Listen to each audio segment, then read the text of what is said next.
Praise the Lord. கர்த்தர் நல்லவர். இன்னைக்கு நம்ம ஒரு வசனம் படிக்கலாமா? ஈடன் என்ன வசனம் படிக்கலாமா? சொல்றீங்களா? அவராலே அன்றி வேறொருவராலும் ரட்சிப்பு இல்லை. அவராலே அன்றினா அவர்னா யாரு? Praise the Lord. கர்த்தர் நல்லவர்.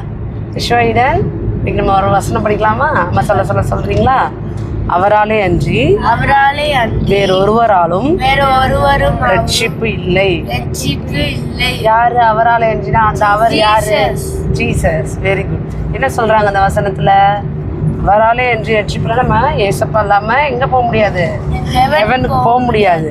சொல்லுங்க. நாம் ரட்சிக்கப்படும்படிக்கு வானத்தின் கீழெங்கும் மனுஷர்களுக்குள்ளே அவருடைய யார்? அவருடைய இயேசுடைய நாமமே அல்லாமல் வேறொரு நாமம் கட்டளையிடப்படவும் இல்லை.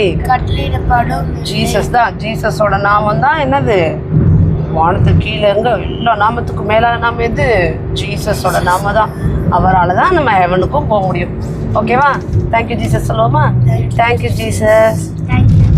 Very good, very good. சூப்பராக வசனம் சொன்னீங்களே சங்கி. வெரி குட் சங்கி. இப்படி தான் பிள்ளைங்களுக்கு அழகழகாக வசனம் சொல்லித்தரணும். நானும் பிருத்விக்கெல்லாம் பிள்ளைங்க பிருத்வி, யஷ்வா, ஈரனுக்கு இந்த மாதிரி தான் வசனம் சொல்லிக் கொடுத்தேன். வசனத்தை சொல்லிக் கொடுக்கும்போது கர்த்தர் பிள்ளைகளை ஆசீர்வதித்து பெரியவங்களும் ஆக்குறாரு. God bless you. கர்த்தர் நல்லவர். பார்த்தீங்களா? இப்படிதான் நம்ம என்ன பண்ணணும்னா தலைமுறைக்கும் தேவனுடைய கிருபைகளை, தேவனுடைய வார்த்தைகளை நம்ம சொல்லித்தரணும். இதன் மூலமாய் வேதம் சொல்லுகிறது, தேவனுக்கு பயப்படுற பயம், கர்த்தருக்கு பயப்படுற பயம் நமக்கும் நம்முடைய பிள்ளைகளுக்கு சந்ததிக்கு உண்டாகி நம்முடைய ஜனம் பரிசுத்த ஜனமா இருக்கும். மிகப்பெரிய விதத்திலே ஆஸ்வதிக்கப்பட்டவர்களா இருக்கும். Bye friends. கர்த்தர் நல்லவர். கர்த்தர் நல்லவர். அம்மா சொல்லி கொடுத்ததை திருப்பி சொல்லணும். அடுத்த வீடியோல அதை போடுவோம். பாய்.